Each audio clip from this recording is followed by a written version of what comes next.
Dear fourth semester DLED students, exclusively ये जो video है आज आपके लिए है। और चूँकि अभी तक हमने जितनी भी क्लासेस करी या जितने भी मटेरियल्स आपको शेयर किए गए, उसमें ये भी देखना ज़रूरी है कि कितना हम लोगों ने कर लिया और कितना बाकी है। तो अगर आप इंग्लिश का सिलेबस अपना देखें तो जो मेरे पास सिलेबस है उस हिसाब से हम लोगों ने ग्रामर ट्रांसलेशन मेथड कर लिया था, डायरेक्ट मेथड कर लिया था। हम लोगों ने ये जो है क्लासरूम में ही कर लिया था। और लॉकडाउन होने के बाद स्ट्रक्चरल अप्रोच हमने किया, सिचुएशनल टेक्निक हमने की, और कम्युनिकेटिव अप्रोच जो आपका है ये SCERT से लाइव क्लास चल रही थी जो शुभ्रा मैम उन्होंने आपको पढ़ाया था, और मैंने लिंक भी आपसे शेयर की थी फेसबुक लाइव की। इसके बाद फिर अगर आप कंटेंट स्पेसिफिकेशन जो ग्रामर सेक्शन है उसमें आप आएँ तो ऑल्दो ग्रामर तो हमने दोनों क्लासेस को कॉमन पढ़ाया है, फिर भी ग्रामर में जो आपके सेमेस्टर में जो मेंशन्ड है तो उसमें हम लोगों ने सेंटेंसेस की बात कर ली थी, कॉम्प्लेक्स और कंपाउंड सेंटेंसेस की। और जो कमांड्स और रिक्वेस्ट वाला है ये आपका इम्पेरेटिव सेंटेंस में आता है, तो इम्पेरेटिव सेंटेंस की थोड़ी सी बात हम लोगों ने की थी। टेंसेस में present, past, future, indefinite, continuous, perfect और परफेक्ट कॉन्टिन्यूअस में हम लोगों ने बहुत एक डिटेल्ड वीडियो किया था। इसके बाद ग्रामर के पार्ट में आपके पास है प्रीपोजिशन जिस पे अभी बात नहीं हुई है, कंजंक्शन जिसमें अभी कोई बात नहीं हुई है। फिर आते हैं राइटिंग पे, राइटिंग स्किल्स।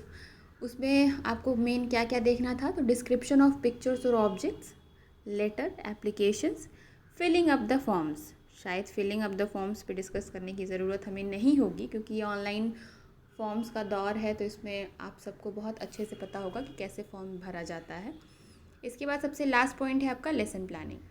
तो चूँकि बाकी हम लोगों ने कर लिया है तो आज हम देखेंगे कि बचा क्या क्या है और उसमें हमें करना क्या क्या है। ठीक है, तो सबसे पहले जो ब्लैंक वाला है उसमें देखते हैं लिसनिंग विद कॉम्प्रीहेंशंस।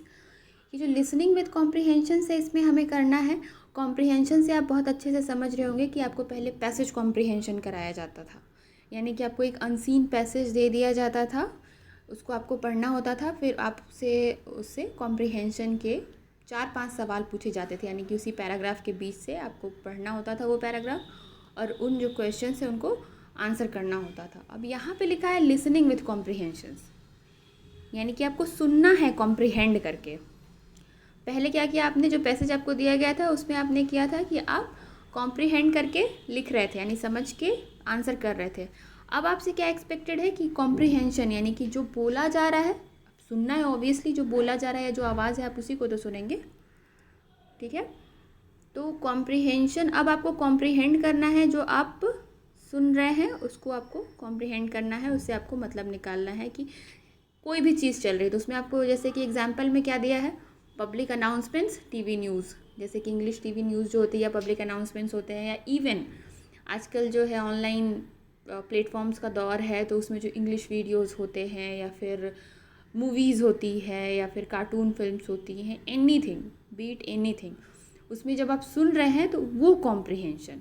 अब भाई उसमें कॉम्प्रीहेंशन की ज़रूरत क्यों पड़ी, अब जो हमारी मदर टंग है या जो हमारी ज़्यादातर बोले जाने वाली भाषा हिंदी है, उसमें कोई हमसे कुछ कह रहा है, कोई मूवी देख रहे हैं, कोई वीडियो देख रहे हैं, न्यूज़ भी इवन क्यों ना देख रहे हो, उसमें हमें अलग से कॉम्प्रीहेंशन की ज़रूरत नहीं पड़ती क्योंकि हम उस लैंग्वेज को लेके इम्यून हैं। हमारा जो सिस्टम है, हमारे दिमाग में सेटअप है, हमको अलग से समझने की ज़रूरत नहीं पड़ती। लेकिन जब बात आती है किसी फॉरेन लैंग्वेज की या किसी अदर लैंग्वेज की, तो उस लैंग्वेज में हमको पहले उसको समझना होता है। आपको बहुत अच्छे से पता है स्किल 4 होती है लैंग्वेज की, 2 रिसेप्टिव होती है, 2 प्रोडक्टिव होती है। तो उसमें जो सुनना है वो आपकी रिसेप्टिव स्किल है। बहुत अच्छा लिखने के लिए ये ज़रूरी है कि आपको बहुत अच्छा पढ़ना आए, पहले आप पढ़ना सीख जाएं अच्छे से तो ही आप अच्छा लिखते हैं। और बहुत अच्छा बोलने के लिए ज़रूरी है कि पहले आप अच्छा सुनना सीखें, यानी कि जब आप अच्छे लिसनर हैं तभी आप अच्छे स्पीकर हो पाते हैं। ठीक है, तो इसमें लिसनिंग विद कॉम्प्रीहेंशंस में हम देखेंगे कि जो सामने हमारे चल रही है, जो इंग्लिश लैंग्वेज में जो चीज़ें हैं, वीडियो है या फिर कुछ भी, उसको हमको सुन के कॉम्प्रीहेंशन उसका करना है। उसका एक होता है ना, उसका जो मीनिंग है, हिडन मीनिंग है या फिर जो भी वो कह रहा है उसको एक्सट्रैक्ट करने की कोशिश करनी है। तो इसमें बहुत सारी चीज़ें हैं, जो 2 चीज़ें लिखी हैं उसके अलावा भी आप इसकी प्रैक्टिस कर सकते हैं, आपको ड्रिल कराई जा सकती है। चूँकि ये लॉकडाउन का टाइम है, कोरोना है, तो बहुत सारी चीज़ें करना इस समय पे संभव नहीं हो पा रहा है, तो इसको हम कुछ कुछ एक्टिविटी के माध्यम से कर लेंगे। इसके बाद हमने जो कमांड्स एंड रिक्वेस्ट है उसको भी ब्लैंक छोड़ा हुआ है, क्योंकि सेंटेंसेस की जब हमने बात की थी तो इम्परेटिव सेंटेंस की हमने बात कर ली थी, लेकिन इम्परेटिव सेंटेंसेस में अभी तक एक डिटेल जो बातचीत है वो हम लोगों ने नहीं की है, तो इस पर भी हम एक दिन डिस्कस करेंगे। इसके बाद फिर ग्रामर में आ जाते हैं। तो प्रीपोजिशन आपको पता है कि पार्ट्स ऑफ स्पीच है, उसमें प्रीपोजिशन उसका एक हिस्सा है। प्रीपोजिशन क्या करता है? प्रीपोजिशन ये करता है कि जो नाउन है, प्रोनाउन है, जो पूरे सेंटेंस में, उस पूरे सेंटेंस को एक सेंस प्रदान करता है, उसका संबंध आपको बताता है। जैसे book is on the table, अगर ऑन आप हटा लें, बुक लिखें और इज़ लिखें, द टेबल लिखें। अब बुक जो है वो ऑन द टेबल यानी कि टेबल के ऊपर है, अंडर है, बगल में है, आगे है, पीछे है, ये सब आपको कौन बताएगा? जो सही संबंध है वो आपको कौन बताएगा? Preposition. On, under, beneath, besides, in front of, ये सारा जो प्रीपोजिशन है वही आपको बताता है कि एक्चुअल संबंध क्या है, जो नाउन और प्रोनाउन है उसका उस ऑब्जेक्ट से या उस क्रिया से। ठीक है। इसके बाद कंजंक्शन में आइए। तो कंजंक्शन में भी आपको इतना आपके पास परिचय होगा कि दो सेंटेंसेस को हम जोड़ते हैं कंजंक्शंस का यूज़ करके। जैसे कि हम अभी कॉम्प्लेक्स और कंपाउंड सेंटेंसेस की हमने जो थोड़ी सी बात करी हुई है, उसमें आप देखते होंगे कि कई बार जब हम सेंटेंस को क्लब करते हैं, जोड़ते हैं, तो हम उसमें कंजंक्शन का यूज़ करते हैं, जैसे बट, दैट। ठीक है। इसके बाद अभी ये दोनों हम लोग को करना है। इसके बाद राइटिंग में क्या है? डिस्क्रिप्शन ऑफ पिक्चर्स और ऑब्जेक्ट्स। ये हमें नहीं लगता करने की ज़रूरत है, और इस पे शायद आप लोगों ने एक प्रोजेक्ट भी कर लिया है। अगर आपने सीरियसली किया हो तो आपको एक स्टोरी लिखने को कहा गया था, पिक्चर स्टोरी लिखने को कहा गया था कि एक पिक्चर लीजिए और उस पर एक स्टोरी लिखिए। अब कितनों ने लिखा, कितनों ने नहीं लिखा, लेकिन इसका मतलब यही है कि कोई भी अगर आपके सामने एक ऑब्जेक्ट दे दिया जाए, कोई भी थिंग, मतलब एक पर्सन या कुछ भी, या फिर कोई एक पिक्चर ही आपको दिखा दी जाए, तो फिर आप उसको डिस्क्राइब करेंगे लिख के, बोल के। पहले स्टेप में तो आपसे ये एक्सपेक्टेड है कि आप लिख के डिस्क्राइब करें, और फिर उससे एक स्टेप अगर ऊपर जाए तो आप बोल के डिस्क्राइब करें। ठीक है। तो अगर आपको कोई चीज़ दिखाई जाती है तो आपको उसका डिस्क्रिप्शन देना, वो ही इस पॉइंट में हमें करना है, क्योंकि आप टीचर्स हैं, प्रोस्पेक्टिव टीचर्स हैं।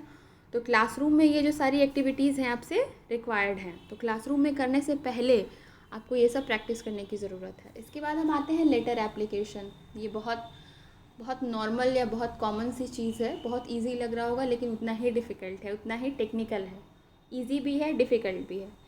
कई बार हमको बोला जाता है अरे तुरंत एप्लीकेशन लिखने को, लेकिन हमको पता नहीं होता उसका फॉर्मेट क्या होना चाहिए।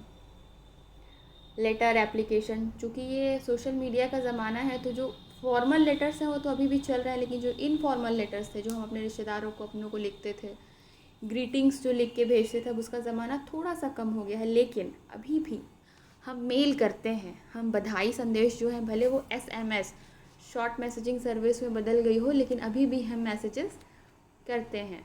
तो जो फॉर्मल लेटर्स और इनफॉर्मल लेटर्स होते हैं, जो एप्लीकेशंस होते हैं, उसमें बहुत सारी चीज़ें कॉमन होती हैं और बहुत सारी चीज़ें टेक्निकल होती हैं। तो इस सेक्शन में हम वो देखेंगे। फिलिंग अप द फॉर्म्स बताने की ज़रूरत नहीं है। लास्ट में जो सबसे इम्पॉर्टेंट हमें लग रहा है वो है लेसन प्लानिंग। हमने क्लास में भी आपको कई बार बताया कि जो लैंग्वेज सब्जेक्ट्स होते हैं उनकी लेसन प्लानिंग होती है, अदर सब्जेक्ट से अलग होती है। हमने उसके कई टर्म्स भी डिस्कस किए थे। अब हमारे हिसाब से ये जो सिलेबस है उसमें ये हो चुका है और ये बचा है।